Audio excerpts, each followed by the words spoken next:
Jorge Larrionda está con nosotros. Jorge, un gustazo, bienvenido. ¿Qué tal? Un gusto saludarlos. Qué plantel acá, ¿eh? Pero vos estaba pensando, Diego es un poco más chico que nosotros, pero capaz ahora Bambino, que siempre va por otro lado, dice que no, pero digo, Eduardo, Bambi, creo que es el mejor árbitro que nosotros generacionalmente vimos, salvo No cuando lo pongas ese chiquitos. compromiso a Eduardo, que peina más canas que vos. Está en el podio de los tres para mí. No, está en el podio Barreto, ¿no? de los tres mejores. de mi Barreto. generación no tengo dudas. Cuando Sí, dije sí. me acordé de Barreto Sí, y claro. vi la cara de Por más que se llevó- No, lo que pasa es que aparte, hasta de distintos momentos, hasta del arbitraje. capaz y de todo, nuestra ¿no? labor periodística. Bueno. Yo está también bien, voto por perfecto. Barreto. Pará, Mi Jorge, maestro. ¿en No, está qué bien. año debutaste en primera? Primera división, año 93. 93. 1993. Justo cuando debuté. Cuando Debuté en el Muy bien. 92, No, o no, sea que le seguí toda la aplica carrera. para nuestra carrera periodística. ¿no? Exacto, Aplica ahí para sí, nuestra carrera ahí periodista sí. por sí, afano. Sí, ahí sí, sin duda. ¿Te Ahora- sentiste vos, Jorge, el mejor en algún momento? Más allá de que capaz que te cueste decirlo, pero cada uno en su labor puede sentir o puede percibirlo. ¿Vos te sentiste que eras el mejor en A un ver, momento? puede me ruboriza un poco hablar de estos temas, evidentemente, cuando uno habla de uno mismo. Pero lo he canalizado porque esas sensaciones hay que manejarlas cuando te sentís muy bien y cuando te sentís muy mal. El peor también te puedes sentir Claro. alguna noche. El arbitraje, como toda tarea, es muy dinámico, o sea, depende siempre del resultado. Siempre buscamos resultados. Y te sentís muchas veces en un gran momento, te sentís que estás dando lo mejor, te sentís reconocido, te sentís valorado, sentís que te llegan oportunidades.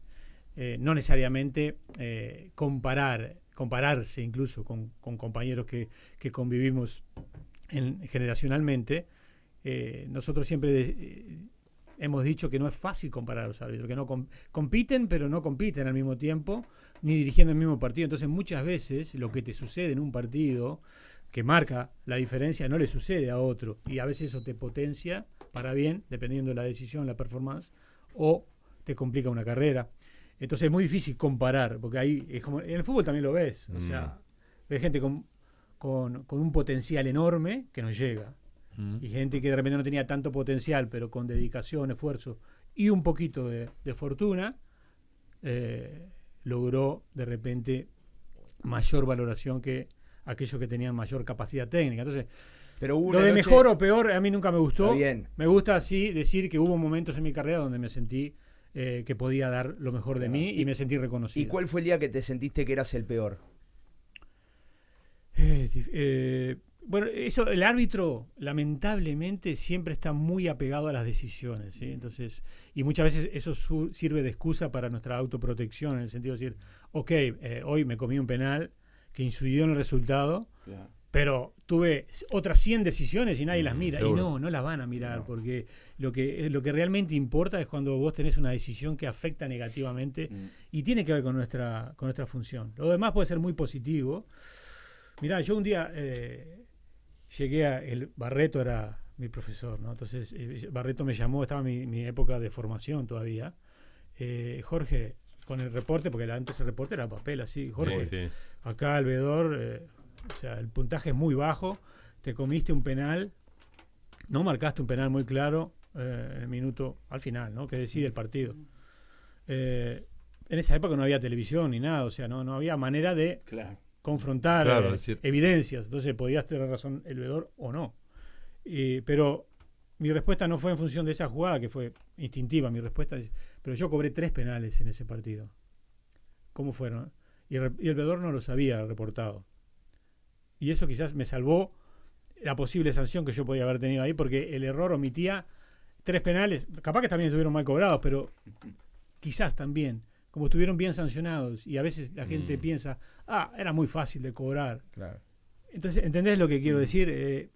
El error realmente afecta mucho cuando realmente se puede demostrar el error, porque a veces el error es una opinión, es una visión diferente, que no necesariamente puede ser catalogada como error. Entonces, el árbitro está muy apegado a eso. Entonces, quizás fueron muchos los días que me sentí muy mal, no el peor, te reitero. Me sentí que no había dado lo máximo o que había perdido detalles importantes. A la gente le gusta un poquito la sangre, y a vos te corre un poquito ahí. Pero claro, porque además también a mí es imposible despegarse de la trascendencia del partido. Claro. Porque yo capaz que en una liga amateur, o un día yo me acuerdo que dirigíamos en San Bautista sin asistencia, de árbitros asistentes, solos, sin guardia policial, era linda formación esa. Y en un medio campo me pareció una falta que al final no estaba seguro, no la pité, pero me hice el gesto de llevarme el silbato a la boca, pero no pité. Siguió la jugada y terminó en gol. Por suerte logré salir de esa cancha. Y no necesariamente fue un error, pero, o sea, fue mal leída mi gestualidad. Y eso no, nadie lo... O sea, es simple una anécdota familiar.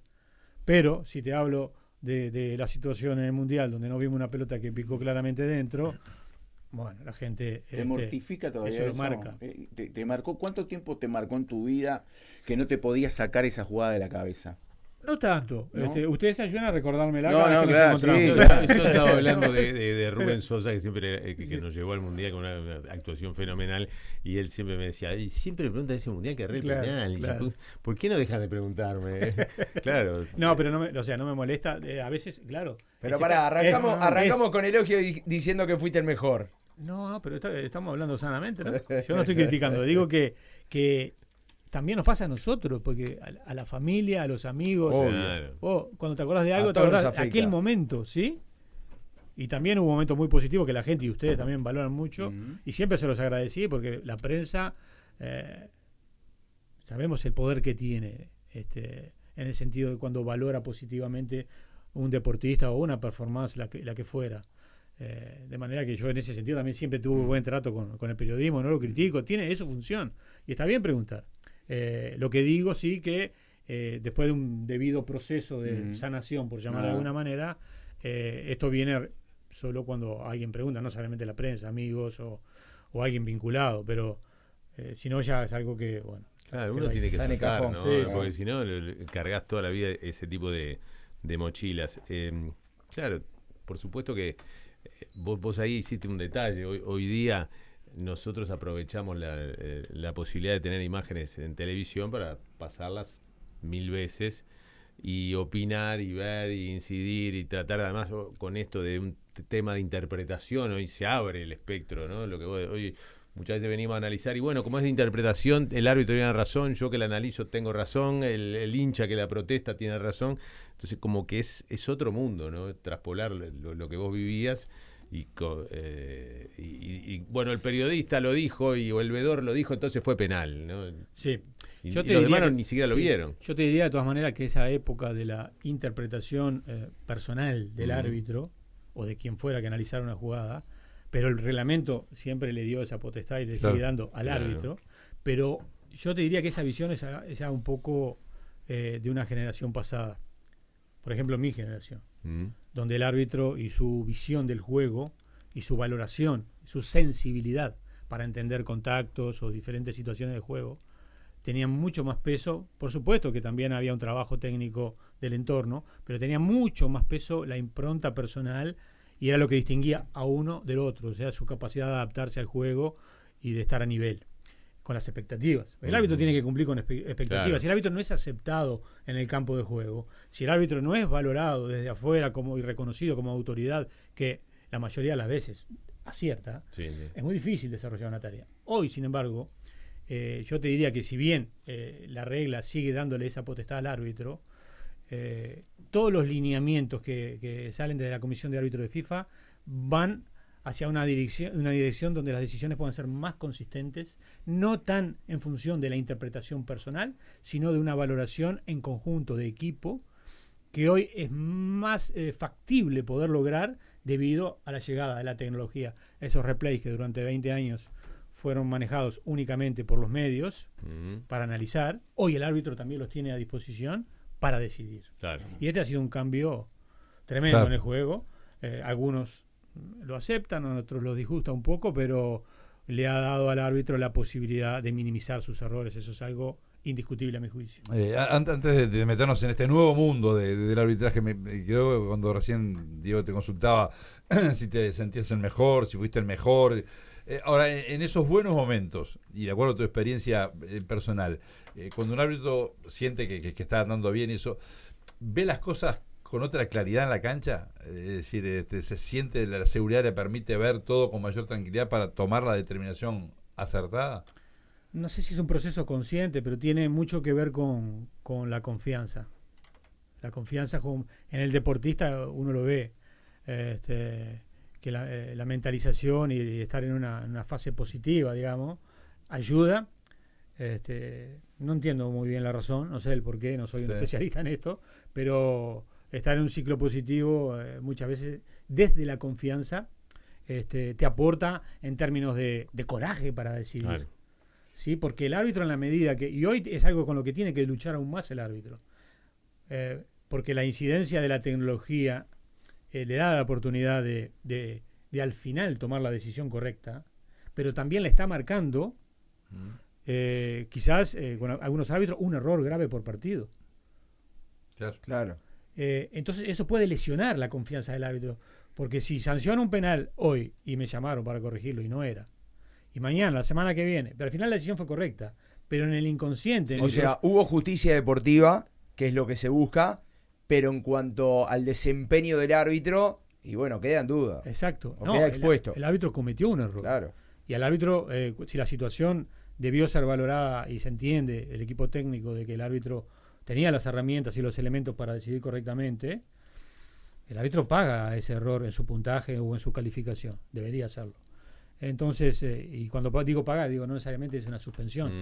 El árbitro recibe a veces sanciones que son invisibles para el público, pero que tienen que ver con su calificación del partido y que después afecta el ranking. Y eso puede ir dañando la confianza de ese proceso, donde ya el próximo partido, si vuelvo a repetir una situación de esta característica, donde un error es evidenciado por la tecnología, me permite corregir, pero volví a cometer un error, quizás al tercer, al cuarto partido, mi confianza para decidir no está tan presente, omito, o sea, ante la duda digo, mejor no, y otra vez es un error, porque quizás ese día había que decidir, yo no tengo la suficiente confianza y firmeza para ir por lo que el instinto o a veces el feeling, porque el árbitro no siempre resuelve con el 100% de la evidencia, tiene sensaciones. El árbitro no es lo que nosotros vemos en el televisor con todos los replays, la cámara lenta, no, es... Y con el tiempo además tenés que saber, Jorge, y esto lo hablamos hace un montón de tiempo, saber interpretar reacciones también de los protagonistas, ¿no? También. Bueno, eso forma parte un poco también de la formación. Esto no hay un lineamiento claro, pero uno aprende a identificar esa mirada que te está diciendo no es. Y la realidad, pero aún así a veces no podés cambiar una decisión viendo a los ojos a un jugador que te está diciendo no me pegó en la mano, me pegó en el pecho. A veces la reacción. Por eso muchas veces se dice, hasta la generación de ustedes y de repente una generación más, jugaron al fútbol, aunque sea de manera amateur, pero y hoy hay árbitros que de repente llegaron a primera división y nunca jugaron al fútbol. Y también el hecho ese de haber tenido la experiencia, la sensación, como vos decís, de interpretar una jugada, es un plus. Sabes que sí, que estás tocando un punto que ya ahora con algunos años, antes de repente lo discutíamos más, no lo veíamos tan así, pero hoy con la experiencia, viendo las nuevas generaciones, cómo llegan en temas de sensibilidad para el juego. ¿Sí? A eso voy.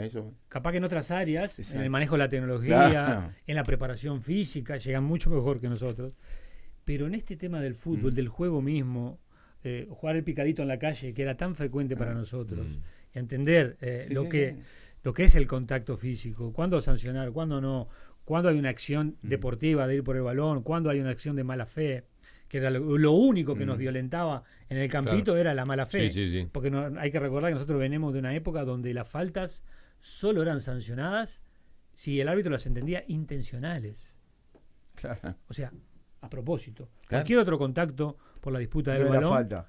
Venimos de ahí, y muchos nos formamos ahí, de esa manera. Entonces, este nuevo enfoque del juego, que ya tiene estos muchos años este cambio, pero aún hoy el jugador desde el feeling te sigue diciendo fui a la pelota cuando lo estás castigando con una falta, porque eso todavía lo tenemos dentro de nuestras sensaciones, que de a poco se va a ir perdiendo. Porque Igual tenés grandes actores, ¿no? También. Hay grandes protagonistas. Claro. Voy a presentar las noticias de las 9 de la mañana y seguimos charlando. Es un gustazo recibir a Jorge Larrionda aquí en los estudios de Sport 890. Ya venimos, 9 de la mañana, estamos charlando con Jorge Larrionda. Hay como una corriente, Jorge, que baja a veces de nosotros al analizar las famosas posiciones adelantadas tecnológicas. Decimos, le cobró por un dedo, hay que humanizar, es una de las frases más utilizadas, hay que humanizar la regla.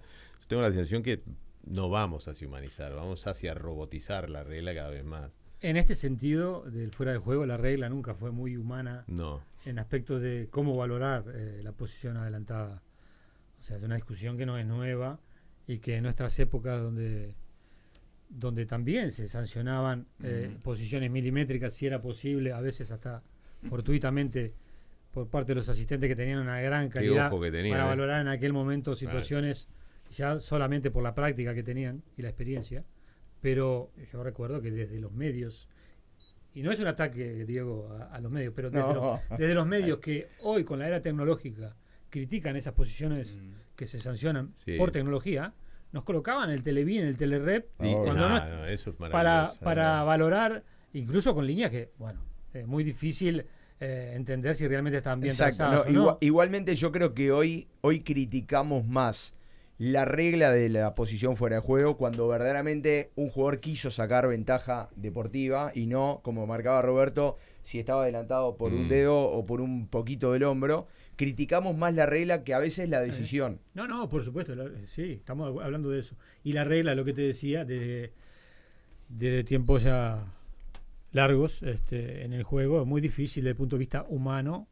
Incluso hubo estudios científicos al respecto, de que la valoración al mismo tiempo del punto de partida del balón con la situación geográfica de la posible posición adelantada, desde el punto de vista humano, ¿qué falta para imposible que se apruebe tener la certeza? La propuesta de Bengué?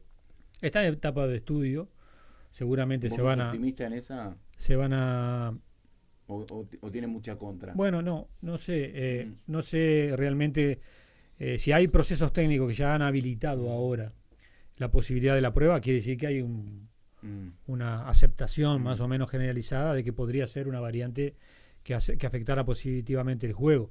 Yo esto, de cualquier manera, lo veo como un cambio filosófico del enfoque del juego en una regla 11 que ha sido siempre la tendencia de la regla o el espíritu de la regla, la protección de los sistemas defensivos. O sea, no es una regla para los ataques, es una regla para proteger a los defensas y ponerle límite a ciertas tácticas o estrategias ofensivas. Esto cambiaría un poco eso porque le daría una mayor ventaja, de toda la ventaja que ha ido ganando el ataque en situaciones de fuera de juego, donde por ejemplo antes de estar en la misma línea era penalizado, ahora no. O la posibilidad de que hubieran dos defensas o más de dos. Bueno, eso hoy en día, si le damos la posibilidad al atacante de tener cualquier punto de contacto con el penúltimo defensor para habilitarlo, seguramente va a representar una gran ventaja para el ataque. No sé cómo podrá afectar, y esto seguramente hay técnicos que están estudiando esto, desde el punto de vista táctico el juego. O sea, porque cuando se cambia la regla hay que ver cómo afecta las tácticas y las estrategias de los equipos. ¿Qué pasará con los equipos? ¿Retrocederán la línea defensiva? ¿Jugarán más atrás? Hay que ver cómo afecta esto tácticamente el juego. Sí, sin duda. Lo que creo que también está ahí colisionando en esto del fuera de juego y la tecnología, al ser que puede ser tan precisa, la creación de una ley que tiene un siglo y que obviamente ni pensaba en esta posibilidad, ¿no?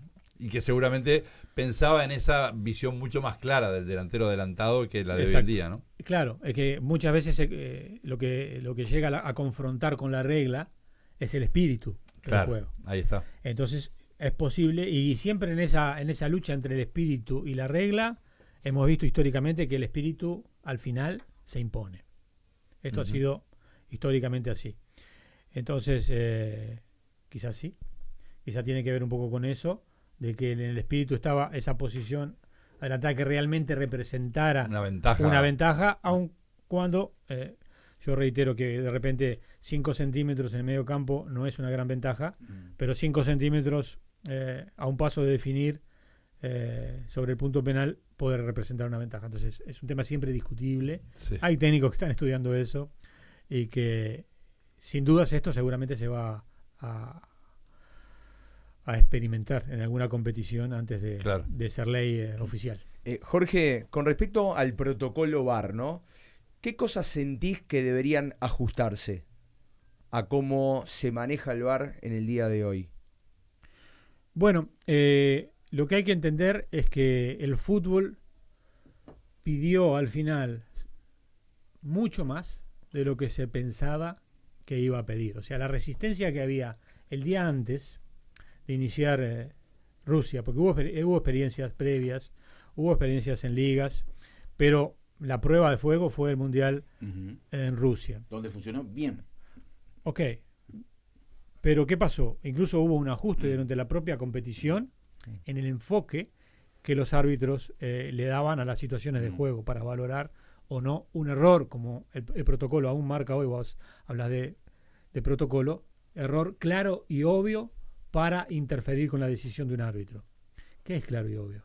Claro, depende del criterio de un árbitro. Eso es una opinión, ¿sí? Exacto. Entonces, yo creo que hoy en las líneas de trabajo que está impulsando FIFA, debido a que el claro y obvio es una opinión y muchas veces la franja que queda en el medio, porque ¿con qué cara vos le podés decir a un entrenador, a un futbolista, no, esto sí para mí es penal, pero el árbitro no lo sancionó y no lo considero un error claro y obvio? Bueno, ¿es o no es? Entonces, hoy desde FIFA estamos impulsando. Entran los famosos grises, ¿no? Que a ustedes les encantan Es que tanto los eso grises. es un gran riesgo, porque no, a mí no me gusta para nada. No, Porque- pero Jorge, porque el famoso coincidamos que los árbitros muchas veces, Sí. para escudarse en un error, hablan de los grises. Es una suerte de excusa. Sí, sí. Entonces, ¿qué pasa? Cuando empezamos a hablar, cuando se empezó a hablar, no de lo gris, sino de solo lo claro y obvio, dejamos afuera de lo claro y obvio los grises, que podés decir vos, en donde la franja se fue ensanchando cada vez más. Y el árbitro, en algunas circunstancias se veía a los árbitros de video más buscando elementos para justificar la decisión que había tomado el árbitro en el campo y no analizando objetivamente con los parámetros técnicos si la decisión era correcta o no. Claro, ¿qué pasa? Al principio esto era entendible porque no sabíamos el impacto que iba a tener en el juego la tecnología, qué tan bien aceptada iba a ser, qué tanto bien se iban a adaptar los árbitros y todo el entorno. Pero rápidamente el fútbol dio señales de que la tecnología, que además representa una gran inversión, llega al juego para minimizar los errores y que el resultado tenga que ver con los méritos que hacen los equipos dentro del terreno de juego para ganar. Entonces, cada vez que hay una evidencia de un error en una situación crucial, clave, que decide un partido, porque eso es lo que marca el protocolo, y en Obvio. eso creo que estamos todos de acuerdo que las situaciones que marca el protocolo como de posible interferencia son realmente las que corresponden para el juego, otras no. Bueno, yo creo que hoy por hoy hay que afinar esa mirada y la instrucción que se le da a los árbitros todavía en algunos aspectos, en algunas regiones, sobre el solo tocar aquellas situaciones que son claras y obviamente erróneas, genera un doble problema. Primero, una insatisfacción en el fútbol que ve otras situaciones de potenciales errores que no son atendidas.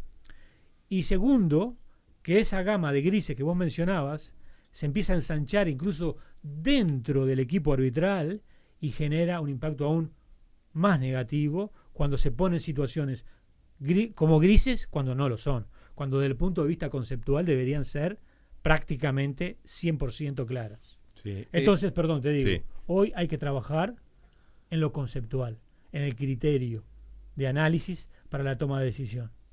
Ahí es el trabajo donde el arbitraje moderno tiene que poner su energía para que el trabajo sea y las decisiones al final sean consistentes. Lo que discute mucho más la gente es no si fue error o no, sino que se aplique la misma regla para todos y el mismo criterio para todos. Sí, la unificación de criterios que tantas veces hemos hablado y que tan difícil ha sido lograr unificarlos, ¿no? Exactamente. Sí, a veces uno tiene la sensación de que los cambios, más allá de apoyarse en la tecnología, que debería simplificar todo cuando lo ves, no ofrecen una claridad reglamentaria para el espectador, ¿no? Para el que va, como que no se le facilita entender el juego al hincha, ¿no? Que termina, después, bueno, polemizarán las redes y entrarán, ese es otro detalle, pero estando sentado como que, ¿qué fue lo que pasó, no? Ujú. Aquello de tan casi que popular de decir, todos mano en el área penal. ¿Y qué pasó? Lo que decía Diego, las zonas grises,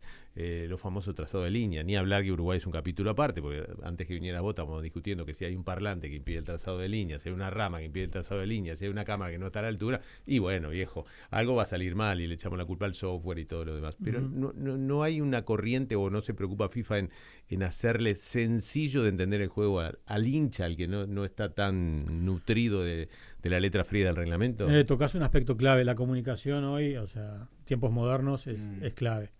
Desde FIFA se trata de transparentar esto de distintas vías. Hay una plataforma virtual que en la FIFA trabaja y se generan documentos visuales y también toda la línea de interpretación de FIFA con ejemplos didácticos que son de uso en su gran mayoría internos, o sea, para todos los árbitros e instructores a nivel global, pero que también son permitidos el acceso a la familia del fútbol, cualquiera sea. Se pueden hacer un usuario, la plataforma se llama Red, y ver y constatar, están en todos los idiomas oficiales de FIFA, cuáles son los lineamientos en las distintas zonas de interpretación que a veces generan discusión. Acá a veces, bueno, los escucho discutir sobre las manos, sobre esto. No, pero te agarrará la cabeza. El contacto, FIFA dice tal cosa, todos los contactos dice en tal el área otra. son penales o no son penales. FIFA dice tal cosa o tal otra. No, bueno, podemos, sin depender de la opinión de nadie, se puede ir a la plataforma, revisar cuáles son las líneas de interpretación vigentes, porque también es cierto que a veces hay cambios que afectan a esta credibilidad o a esta información que debe tener el aficionado. Se queda a veces con los boletines atrasados porque la comunicación no le llega correctamente, más allá de que a veces el fanatismo no permite evaluar correctamente. Pero hay que hacer el esfuerzo. Otras áreas de comunicación son con el entorno cercano al árbitro. El árbitro tiene que ser parte de la familia del fútbol, o sea, no es un ente totalmente aislado, está conectado en el juego mismo. Entonces, también tienen impacto sus decisiones en los actores. Entonces, la comunicación, FIFA, por ejemplo, cada competición realiza un meeting con los planteles, los entrenadores, donde se les explica cuáles son las directivas que tienen los árbitros, cuáles son las áreas más importantes en las distintas zonas de interpretación que pueden afectar lógicamente las acciones de los futbolistas y las expectativas que ellos pueden tener de sanción o no sanción, cuándo van a ser sancionados con una tarjeta amarilla o una tarjeta roja, cuándo no van a ser sancionados por una falta de mano o no.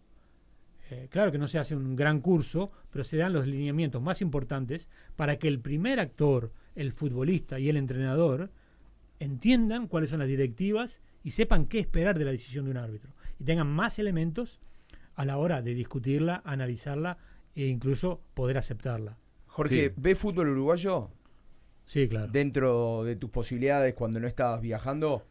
Veo fútbol uruguayo, veo fútbol de todo el mundo, eso es parte de nuestra función. Está Sí, bien. sí. ¿Y qué, a ver, qué percibís cuando te enfrentás a la tele o vas a una cancha a ver un partido con respecto a tu visión y a tu mirada del arbitraje? ¿Desde qué lugar estamos parados? ¿Cómo está el arbitraje uruguayo hoy en día? El arbitraje uruguayo yo lo veo con un cambio de generación muy marcado. Hay una nueva generación de árbitros que están llegando y que precisan su tiempo. Yo estoy un poco desconectado, no sé muy bien cómo han llegado en el proceso evolutivo a la primera división. Es de creer que los procesos de evaluación y evaluación que han tenido los árbitros han sido positivos.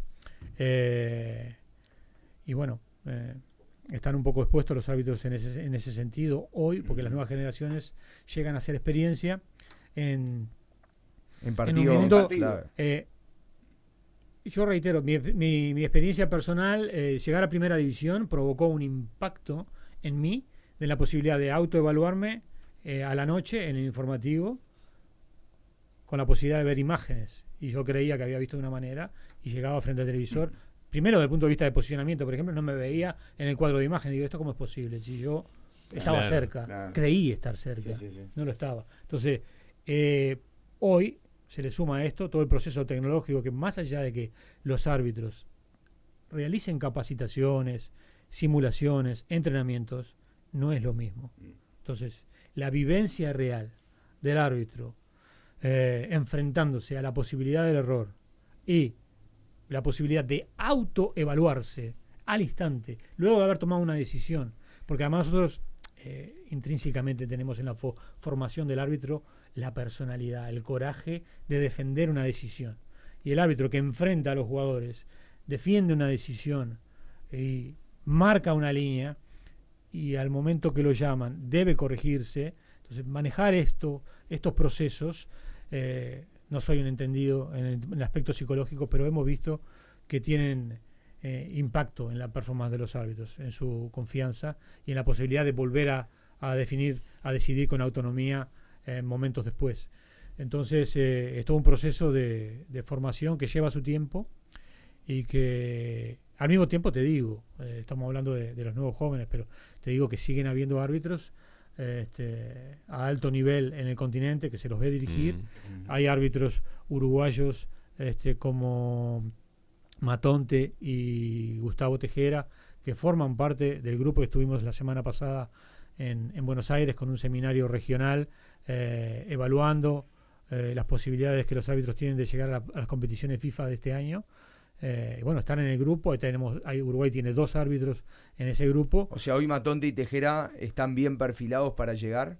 Están dentro de un grupo. Van a estar en el Mundial de Clubes, por ejemplo. No sé, eso no se puede decir. El Mundial de Clubes va a tener un número limitado de árbitros por cada confederación, como siempre. Aquí al seminario de Conmebol y CONCACAF asistieron 33 árbitros entre las 2 confederaciones, y creo que van a asistir entre las 2. No van a llegar a la mitad de ese número, o sea, es una competencia entre ellos también sana, donde tienen que mostrar sus aptitudes día a día. ¿Quiénes te gustan, más allá del recambio generacional o de los más experimentados en el fútbol de acá? En el fútbol de acá, a mí no me gusta hablar de nombres, pero tengo que decir algo, porque tengo que ser honesto. En mis últimos días, cuando trabajamos con Martín acá por el año 2016, Martín Vázquez, en tema de escuela, recuerdo que fuimos a ver al Complejo Celeste a un aspirante a árbitro, y ese día dijimos, bueno, hay que marcarlo porque este chico va a llegar. Era un árbitro que simplemente estaba iniciando el proceso en la escuela. Su nombre es Matías de Armas, hoy ya es árbitro internacional. Y le he visto con mucha proyección. Sí, he visto, me perdí el proceso entre medio, porque en 2016 dejé de trabajar en Uruguay, pero lo ha realizado, ha llegado, lógicamente que tiene mucho para pulir y mucho para crecer, es muy joven, pero se nota que tiene tiene ese feeling de árbitro que hay que tener, y además está muy preparado, creo, en diferentes áreas que son muy importantes. Físicamente, sobre todo, además, ¿no? También. Sí, hablando de esto de desmitificar todas las cosas que se dicen sobre los árbitros, ¿ayuda a estar casi encima de la jugada o es mejor? ¿Cuál es la mejor posición para un juez? O sea, no entro en plano, hoy no ocurre eso. Sí, por definición la mejor posición es la que te permite tomar la decisión correcta. Pero, porque muchas veces el árbitro se puede decir que no está bien ubicado, pero toma la decisión correcta. Es muy cierto lo que decís. A veces estar muy cerca impide tener un contexto real de la situación, del movimiento, de la táctica. Hay muchas infracciones que llevan una penalidad de sanción disciplinaria, producto del daño táctico, no del daño físico, y el árbitro muy encima puede perder esa perspectiva, pero también el estar cerca permite ver detalles que hacen la diferencia en la toma de decisión. O sea, la intensidad del contacto, el punto de contacto, si llegó primero al balón y después se generó el contacto, o si generó el contacto antes de tocar el balón, son aspectos claves para luego valorar las consecuencias de ese contacto, si fue sancionable o no. O lo mismo con las manos. O sea, el árbitro debe tener una cercanía que le permita evaluar el contexto de la acción y también ver los detalles. O sea que es un juego entre la proximidad y el ángulo de visión. Bien. Jorge, perdón Roberto, ¿cómo arreglamos en el fútbol uruguayo, mirá lo que te iba a preguntar, que el tiempo real de juego sea mayor al que tenemos al día de hoy? Creo que no solo aquí, en todo el mundo. Sí, pero esto es un compromiso. las estadísticas en Uruguay son terribles. El tiempo real y objetivo del juego. He visto algo. Yo creo que tiene que ser un compromiso de todos. No es solo los árbitros por sí solos no pueden con este tema. No pueden porque tampoco es viable que el árbitro se radicalice en ese sentido. ¿Qué pasa con ustedes cuando un árbitro agrega 15 minutos adicionales? ¿Cuál es la reacción? Si en el minuto 15 hay un gol. No, bueno, depende. No, sana de fútbol, olvídate. Yo sé que exageró. es una locura. O sea, el fútbol espera un gol o un penal en el minuto 15. Yo no digo que esté mal. No, pero lo ¿sabes que a digo lo que voy, Jorge? ¿Sabes a lo que voy? Afecta la imagen del juego. ¿Sabes a lo que voy y lo que veo? O sea, y todos los que vemos fútbol y nos toca ver, no sé, 3, 4 partidos por fecha. Cada vez que se va a hacer un córner, el árbitro advierte a los jugadores en el área que no se toquen, que no se... Hay VAR, o sea, hay necesidad que el árbitro en cada tiro de esquina se demore 1 minuto y medio para hacerlo efectivo. Hay necesidad que a la hora de un tiro libre se demore 1 minuto y medio, 2 minutos a veces para efectuar un tiro libre. A ese tipo de acciones voy. Sí, no lo quiero centrar solo en el árbitro. No es el único que pierde tiempo. Incluso dentro de las estadísticas que se hicieron luego de Rusia, hoy ya se dejaron de hacer, pero producto de toda la duda que había sobre cuánto tiempo iba a pedir al juego la tecnología, se hizo estadística de cuánto tiempo se perdía y llamó mucho la atención, por ejemplo, lo que se pierde en un partido donde más se perdían eran los laterales. Claro. ¿Que el árbitro los puede controlar mejor? Sí. Claro. Pero los jugadores muchas veces toman ese tiempo para respirar, porque el fútbol es eso. Bueno, ni que hablar lo del arquero y esta nueva regla de que el arquero va a tener 8 segundos para poder sacar, ¿no? Después entramos en las nuevas reglas. Pero ¿hay alguna manera de corregirlo, lo que decía Diego? Yo quiero contestarle eso, sí. Porque el árbitro, la directiva que tiene hoy, entonces por eso la comunicación es importante. La información, no hay que hacer una ceremonia en cada tiro de esquina o tiro libre. El árbitro debe interceder, advertir a los jugadores, sí, debe hacerlo cuando hay un problema instalado. Cuando hay empujones antes de reiniciar el juego. Ahí sí, no 1 minuto. Debe interceder, llamar a los responsables y decir, hasta acá llegó. O tomar una medida incluso. Si tiene que tomar una medida de amonestación antes de reiniciar el juego. Porque reiniciar el juego con un problema en camino tiene varios riesgos. Por ejemplo, que haya una falta sin el balón en juego que le permita a un atacante de repente empujar al defensor, marcar un gol y el balón no estaba en juego, permitió el reinicio, no se puede volver atrás, es un gran problema. El VAR no puede intervenir. Entonces, el árbitro debe poner orden cuando el balón está detenido para que el reinicio sea dentro de los parámetros correctos. Lo que no quiere decir que tenga que hacer una gran ceremonia. Y lo que no quiere decir tampoco de que por hecho casi que rutinario, ante cada balón parado, el árbitro vaya a hablar con los jugadores cuando no hay nada de qué hablar. Exacto. Claro. Entonces, ¿sabes que hay un... ¿Me dejás hacer una pausa? Dale. ¿Me dejás? Dale, perfecto, 22 dale, minutos, tranquilo. estamos con Jorge Larrionda disfrutando mucho esta charla que tenemos en 100% Deporte. Ya venimos. Bueno, 9:26 minutos, estamos disfrutando mucho la charla con Jorge Larrionda y Bambino quería hacerle una pregunta, algo que lo tiene perturbado. Porque viste cuando se instalan algunas modas, yo veo permanentemente, y no solamente lo veo en nuestro fútbol donde pasan todos los partidos, sino también en el fútbol internacional, y sobre todo en la Copa Libertadores o en la Sudamericana, cuando se va a ejecutar el córner, el ejecutante generalmente está el cuarto de círculo donde la pelota tiene que estar dentro. Bueno, ahora la pelota queda totalmente afuera del cuarto de círculo. ¿Eso es reglamentario? ¿No es reglamentario? Y si hay un gol, ¿qué pasa con esa jugada?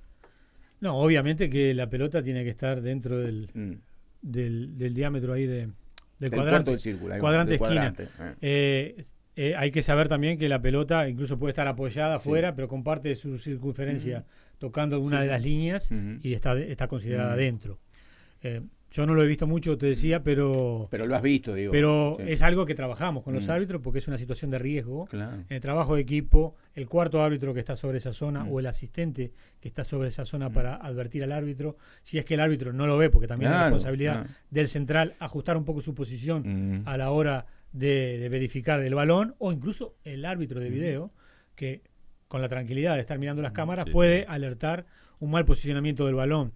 Más allá que esta no sea una responsabilidad específica de acuerdo al protocolo, puede ayudar a anticipar un problema. Aporta. Que si se consigue un gol con un balón mal colocado en un reinicio de juego, hoy por hoy el árbitro de video no puede tocar esa situación.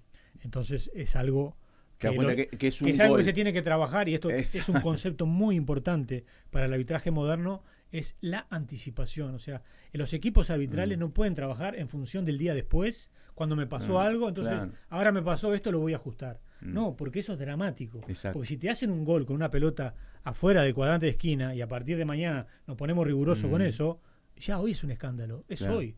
Perdí mi carrera dependiendo del partido, la comisión de árbitro capaz que tiene un gran serio problema, o el equipo que sufrió ese gol se va al descenso. Entonces, hay que trabajar antes. Hay un montón de estos pequeños problemas, detalles, que a la gente le pueden parecer insignificantes, pero el día que suceden te generan un gran Un trastorno problemón, claro. en una competición o en la carrera del árbitro.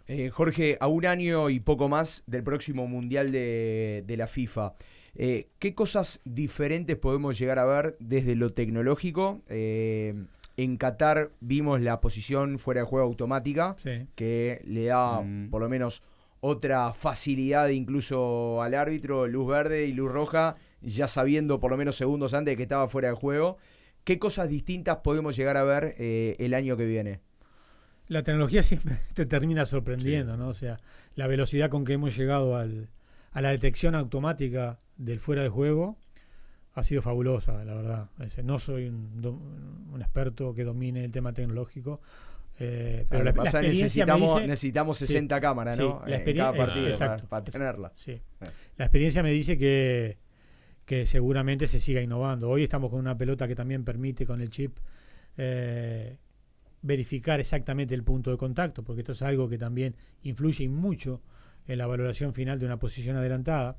Eso ya existe hoy también en las competiciones FIFA, de manera que, bueno, no sé qué más esperar de la tecnología. Claro. Estamos en etapa de prueba, que ya se hizo en el último Mundial de Clubes también, de la cámara tipo GoPro que lleva el árbitro en su indumentaria, que, bueno, tiene un proyecto didáctico por detrás hoy por hoy para entender mejor las decisiones del árbitro, su visión del por qué o no, pero también tiene un impacto en lo que es el relacionamiento con su entorno, con los jugadores, y de alguna manera creo que va a contribuir a un mejor entendimiento, un mejor nivel de diálogo entre el árbitro y los jugadores, y que, bueno, estemos todos más respaldados por la evidencia de una cámara.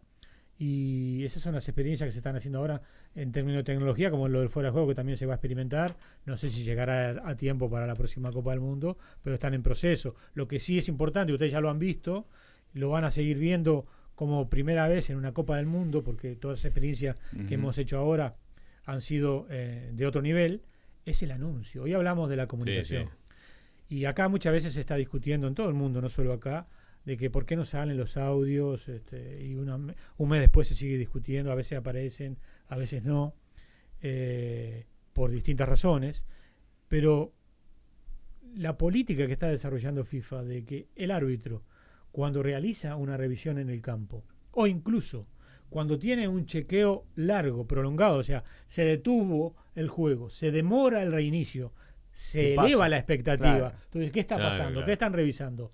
Luego, simplemente vemos reiniciar, la gente no entiende. ¿Qué pasó? ¿Vos sos partidario de subir el audio bar, por ejemplo? Más allá de eso, yo soy partidario de que la comunicación... No, pero si es inmediata es mucho mejor. La comunicación es muy importante, ¿sí? Y bueno, hay lugares que ha dado muy buen resultado. Pero digo que cuánto se puede anticipar de este problema, esperando que salga el audio bar, con el árbitro, seguro, que sale al campo y explica su decisión y el porqué. Correcto. No solo que diga que es penal, porque todo el mundo está viendo que cobró un penal, pero que diga el porqué, que explique la decisión, por qué la cambió o por qué la mantuvo. Eso, claro que se va a mantener la polémica. Claro que ustedes van a tener la posibilidad de decir, no estoy de acuerdo. Claro. Pero al menos entendemos el porqué de la decisión del árbitro. Sí, es clave. Había una vieja frase que decía, el fútbol es perfecto, el reglamento es perfecto, ¿para qué lo tocan? ¿Para qué la International Board hace cambios? Yo creo que cada vez... el fútbol va mutando, va cambiando y los cambios deben hacerse. Esto que te quería tocar, Diego, de los arqueros, es una variante, me gustaría saber qué opinás. Y bueno, y también de la iniciativa de Pierluigi Collina respecto de los penales, ¿no? Que son un poco las que más ruidos han hecho a cuenta de otras variantes que se van a hacer. Sí, lo que decía Diego con respecto a la pérdida de tiempo, desde FIFA también ahora y AIFA muestran su preocupación en ese sentido, y no es la única táctica que hay que atacar, o sea, el balón en mano del portero, que dependiendo de la región, dependiendo del tipo de competición, se ha visto situaciones donde exceden. Otra vez hablamos de la lucha entre el espíritu y la regla. Cuando se cambió la regla y se le colocaron los 6 segundos de restricción al golero, ¿cuál era la normativa y cuál era la instrucción que recibieron los árbitros? No de un control estricto, no sé, de 6 segundos, sino de ver una actitud de que el golero quería sacar, que no perdía tiempo y en la primera oportunidad posible ponía el balón nuevamente en juego, que podían ser 5, 4, 6 o 7, más allá que la regla marcaba 6. No se estaba cronometrando. Cuando al principio hubo algunos casos donde esto provocó alguna discusión o fallos polémicos, porque en algunos lados, cuando se aplica en un partido y no se aplica en otro, es lo que genera la inconsistencia. La famosa dualidad de criterio. Exacto, entonces no, eso es lo que no puede pasar. Ahora, con este nuevo protocolo, este cambio, que vamos a ver un poquito, todavía tenemos que discutir cuál va a ser la real instrucción, pero aparentemente, por lo que se ha visto desde las comunicaciones de prensa, el hecho de que el árbitro esté obligado a hacer un countdown, o sea, de los últimos 5 segundos, de los 8 que tiene disponible el golero, va a marcar, así como pasa en el básquetbol. Claro, cruzar la mitad de la cancha, tenés 8 segundos para cruzarlo. Vas a tener esos 8 segundos para poner el balón en juego, y si el árbitro, va a tener esa instrucción, los jugadores lo van a seguir, porque a veces somos hijos del rigor. A veces hay situaciones que hay que poner un límite claro y específico y sancionar. Y en ese caso, ¿cómo se va a penalizar? El hecho de la sanción, que también traía un montón de dificultades, un tiro libre al borde del área pequeña, era un caos desde el punto de vista de manejo y control. Bueno, se cambia para un reinicio con un tiro de esquina, que creo que... Pero no generaba más peligro, más riesgo para el equipo que cometía la falta, pero que ahora tener un córner. Un caos para más riesgo, ubicarlo. Sí, claro que generaba más riesgo. También hay que medir qué tipo de sanción, cómo querés penalizar una demora en el juego. ¿Querés penalizarla casi con un tiro penal, un penal con barrera? Esa es la sanción, parece muy severa. Perfecto, sí. Parece muy severa, pero es un tema a discutir, por supuesto. Sí, y lo otro, se le da el balón al equipo rival, un tiro de esquina, que no es poca cosa. No, para mí creo que es una buena decisión. Y lo otro, lo de Colina, ¿no? Un día apareció, mediatizó su deseo de modificar un poco la ejecución de los penales. Sí, es algo que se ha planteado, se ha discutido. Todavía no forma parte, creo, de los estudios oficiales de AIFA. Es algo que se está discutiendo mucho en el penal porque no se encuentra la llave. Hoy la regla cambió hace un año, y hoy solo se penaliza la invasión cuando hay un impacto. O sea, ya no se va a penalizar, o sea, ya no se ve en este último año que un penal es repetido solo porque un jugador entró antes. No. Ese jugador que ingresa antes, además tiene que tener impacto en la jugada para tener una sanción su equipo. Esto creo que de alguna manera va a descomprimir mucho, y hay que ver cómo resulta este cambio que se hizo apenas hace un año, qué impacto tiene en el juego, para de alguna manera dar paso o no a esta idea que Pierluigi planteaba, que claro, como genera tanta controversia a veces, que no se respeta además. Es una regla que los jugadores no respetan, de entrar por la densidad, por lo que provoca un tiro penal. Bueno, hay que ver cómo se sigue desarrollando el juego y cuán negativo sigue siendo para la imagen del mismo estas situaciones. Bien, vamos a hacer una pausa y después en el último bloque despedimos a Jorge y le vamos a hacer algunas otras preguntas que nos van quedando. Ya venimos. ¿Qué posibilidad hay de que llegue para quedarse esta chance de que los entrenadores pidan revisar una jugada? Este proyecto que hay para el Sub-20 donde Uruguay no va a estar. Sí, hemos tenido el año pasado una linda experiencia en mundiales juveniles con esta nueva posibilidad de tecnología aplicada al fútbol, del fútbol video support, se denomina así, donde no hay VAR, o sea, a veces se escucha por allí que es un VAR simplificado, no es un VAR simplificado, el VAR simplificado es otra cosa. Esta es una estructura donde solo hay un monitor con un operador, que no es un árbitro, un operador de imágenes a disposición del árbitro, por supuesto, cuando sea requerido, y solo los árbitros van a un proceso de revisión en campo cuando son desafiados de alguna manera por el entrenador. O sea, está en las manos de los equipos, de los entrenadores, claro. la posibilidad de desafiar la decisión de un árbitro y proponerle un cambio de decisión. Esto ha tenido una muy buena experiencia. Claro que hubo un primer proceso donde se notan los desniveles entre lo que el fútbol espera o valora como infracción y cuáles son las directivas que tiene el árbitro. Por ejemplo, no sé, una mano pegada así totalmente al cuerpo, que un entrenador solicita al árbitro una valoración que para nosotros sería, o sea, rosa lo absurdo, pero hemos visto que sucede eso, que ha sucedido. Pero bueno, puede de alguna manera ayudar también a todos a encontrarnos en el mismo camino en cuáles son las decisiones, hoy por eso hablaba de la comunicación, las decisiones esperadas de parte del equipo arbitral cuando hablamos de sanciones, en interpretaciones. Esta experiencia fue positiva, los entrenadores tienen 2 oportunidades de desafiar al árbitro. Si la ganan, o sea, si el árbitro cambia la decisión. Dos oportunidades en los 90 minutos en el partido. En el partido. Okay. Y tienen una adicional si hay tiempo extra. Bien. Pero estos son detalles que, que claro. pueden variar dependiendo del protocolo. Pero lo importante es que de alguna manera se democratiza este proceso de uso de la tecnología. Los entrenadores tienen la oportunidad de desafiar y si tenían razón, mantienen esa chance. Si no tenían razón y el árbitro desestima, pierden. Esto está pensado para competencias de bajo desarrollo, de no mucho nivel económico, donde la cantidad de cámaras es mínima. La expectativa para las competiciones que utilizan este proyecto es de 3, 4, 5 cámaras, máximo 6. ¿Y eso cómo sería? Es decir, la federación, la asociación pediría o solicitaría cambiar. Te pongo este caso. Vamos al fútbol uruguayo. Los clubes se quejan, dice que el VAR les cuesta determinada, es caro. Esto sería evidentemente mucho más barato. En caso de comenzar a aplicarse en el resto del mundo, más allá de esas pruebas que se hacen en determinadas competencias, ¿las asociaciones solicitarían? ¿El VAR seguiría existiendo? Sí, por supuesto. Sí.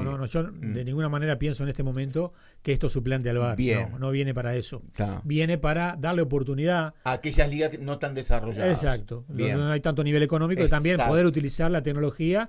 Claro que con poco, un poco nivel de presupuesto o de cámaras. Podés alcanzar determinado rango de situaciones, pero que van a ayudar.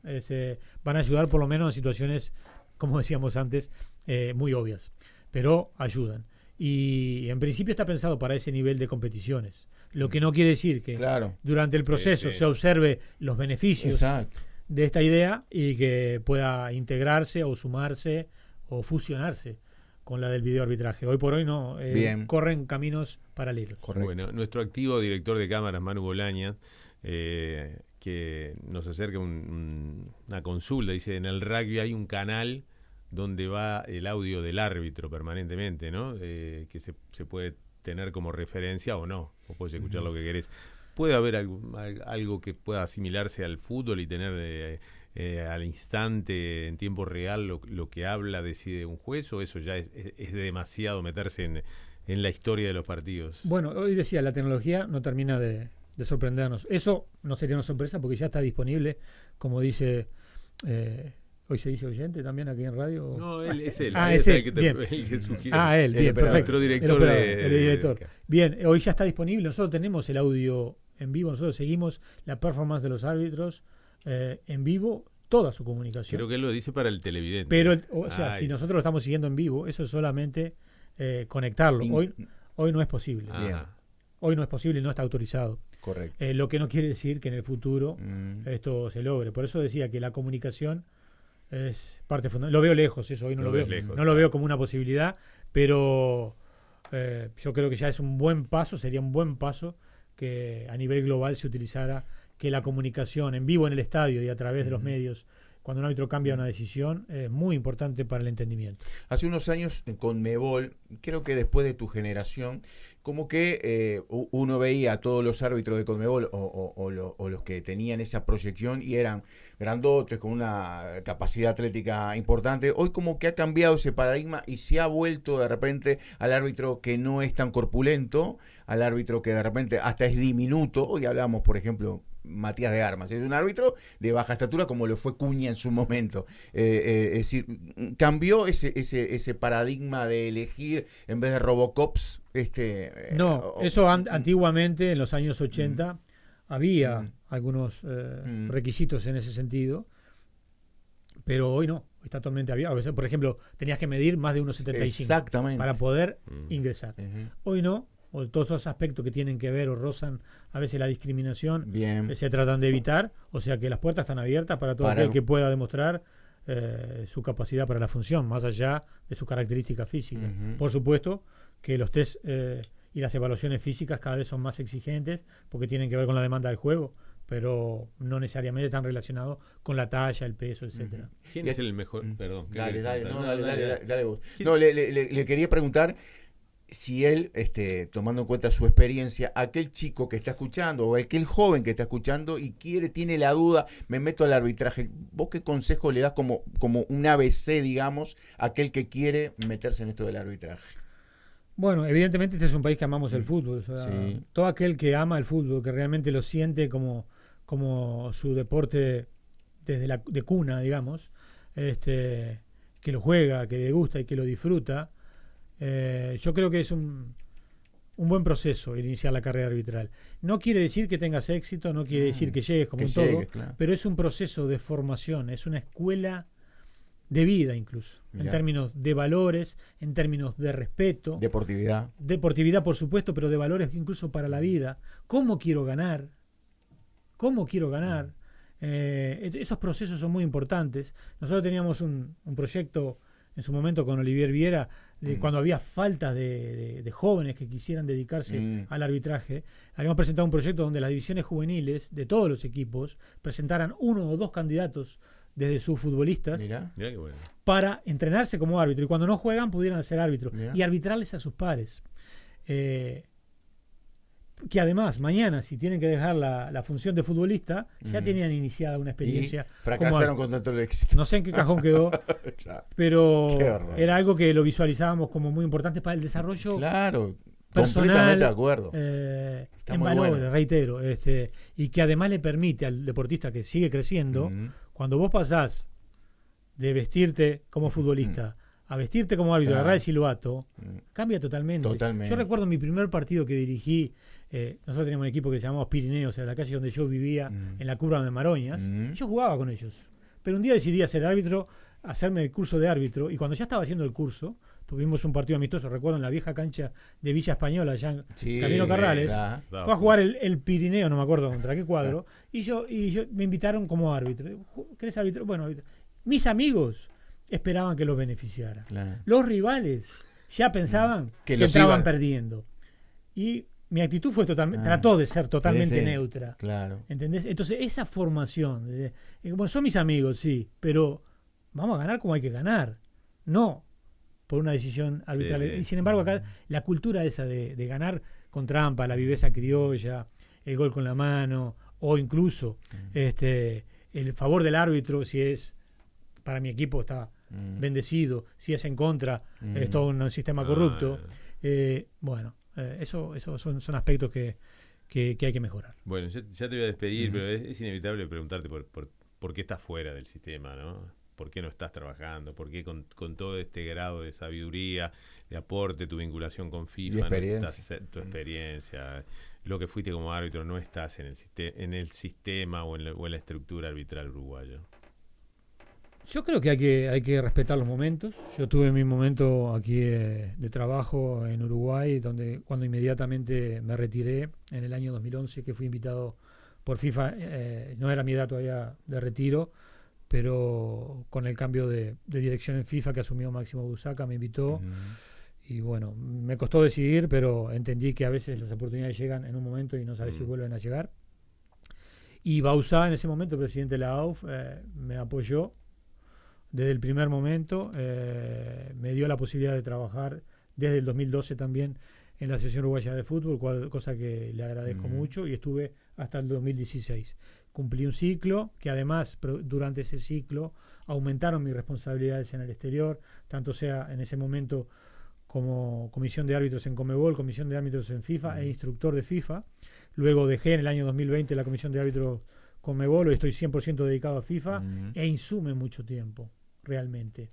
No, es cierto, no he tenido nunca un acercamiento, pero hoy realmente mi responsabilidad y la demanda de tiempo que tengo no me permitiría realmente dedicarme como debería uno dedicarse a ayudar a su país, cosa que lógicamente es el sueño que todo bien nacido en esta tierra debe tener, poder aportar desde su experiencia, cualquiera sea la rama o la profesión. O sea que yo, en realidad, más allá de los momentos y de simpatías o no simpatías, estoy siempre a disposición para lo que sea. ¿Sabes qué te quería preguntar, sacándote del arbitraje? ¿Cuál fue el jugador, porque arbitraste a muchos grandes jugadores, que más te deslumbró dentro de una cancha de fútbol? Yo sé que vos sos de la generación que lo tocó arbitrar de repente a Maradona, evidentemente, pero ¿cuál fue el jugador que vos arbitrando dijiste, porque lo tenías ahí? A mí qué fenómeno. Siempre, yo me repito en esto y soy consistente en mi respuesta,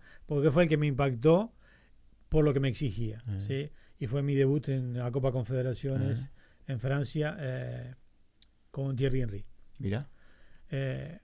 Ahí realmente descubrí lo que es el primer nivel.